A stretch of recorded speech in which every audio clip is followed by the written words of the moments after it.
3/4 litre தண்ணியை ஒரு பாத்திரத்தில் சூடு பண்ணிடுங்க. தண்ணி இந்த மாதிரி கொதிச்சதுக்கப்புறமா மூடி போட்டு மூடிட்டு ஸ்டவ் ஆஃப் பண்ணிவிடுங்க. இந்த தண்ணி அப்படியே இருக்கட்டும். 2 கப் ராகி மாவு ஒரு பவுலில் சேர்த்துருங்க. நான் இன்றைக்கி 250 ml கப்பில் எடுத்திருக்கேன்.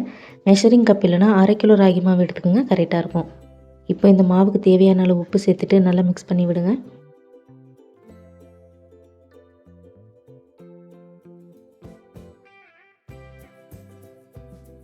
சூடு பண்ணி வச்சுருக்கிற தண்ணியை இந்த மாவில் கொஞ்சம் கொஞ்சமாக சேர்த்துட்டு இடியாப்ப மாவை விட கொஞ்சம் லூஸாக மிக்ஸ் பண்ணிவிடுங்க. தண்ணி ஆறி இருந்தால் நல்லா சூடு பண்ணிவிட்டு அதுக்கப்புறமா இதில் சேர்த்துக்குங்க. சுடு தண்ணி சேர்த்து மாவு பிசைஞ்சிட்டு நம்ம அடை செய்யும் போது அடை பிஞ்சு போகாமல் நல்லா நீட்டாக வரும். எடுத்தோடனே அதிகமாக தண்ணி சேர்த்துட வேண்டாம், கொஞ்சம் கொஞ்சமாக சேர்த்துட்டு நல்லா மிக்ஸ் பண்ணிவிடுங்க.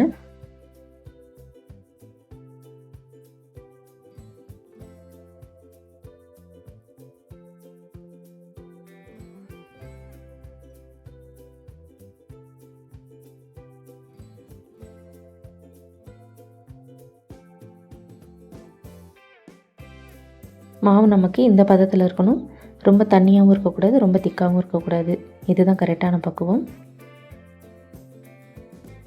இந்த மாவு கூட 4 பச்சை மிளகாய், ஒரு சின்ன துண்டு இஞ்சியை கட் பண்ணி சேர்த்துக்குங்க. 3 பெரிய வெங்காயம் பொடியாக கட் பண்ணி சேர்த்துக்குங்க.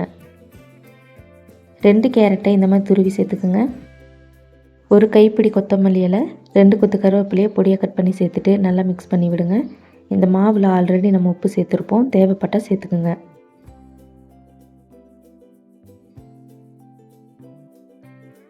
மாவு பிசைஞ்சதுக்கப்புறமா இந்த மாதிரி இருக்கணும். இப்போ நம்ம அடை செய்யறதுக்கு மாவு ரெடியாக இருக்குது. வாழை இலை இல்லைன்னா இந்த மாதிரி பட்டர் சீட் எடுத்துக்கோங்க.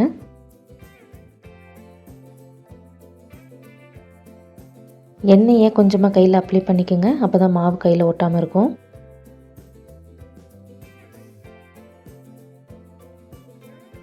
பட்டர் சீட் இல்லைன்னா வாழை இலையை எடுத்துருந்தீங்கன்னா அதில் கொஞ்சமாக எண்ணெயை அப்ளை பண்ணிடுங்க.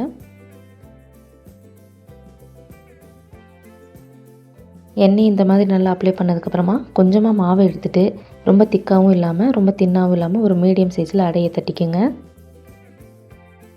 எல்லா பக்கமும் ஒரே ஈவனாக இருக்கணும், அப்போ தான் அடை நல்லா வெந்து வரும்.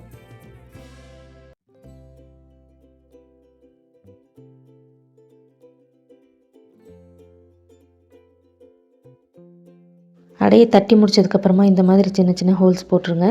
இது நம்ம நல்லா வேகிறதுக்காக தான் போடுறோம். அதிகமாக போடணும்னு அவசியம் இல்லை, அங்கங்கே ஒவ்வொன்று போட்டிங்கன்னா போதும். இப்போ நமக்கு அடை ரெடியாக இருக்குது. இதை நம்ம வேக வச்சிடலாம். தோசைக்கல் இல்லைன்னா இந்த மாதிரி ஒரு பேனை நல்லா சூடு பண்ணிவிட்டு அதில் கொஞ்சமாக எண்ணெய் சேர்த்து நல்லா அப்ளை பண்ணிடுங்க.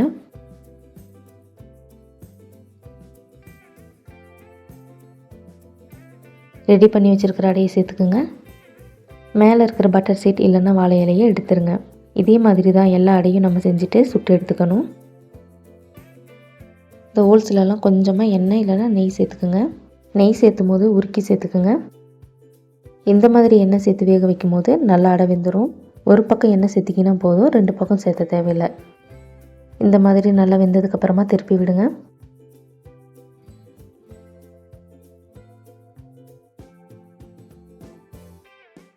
திருப்பி விட்டதுக்கப்புறமா நல்லா அழுத்தி விட்டு வேக விடுங்க. ரொம்ப கரிஞ்சு போயிடாமல் வேக வச்சுக்கோங்க.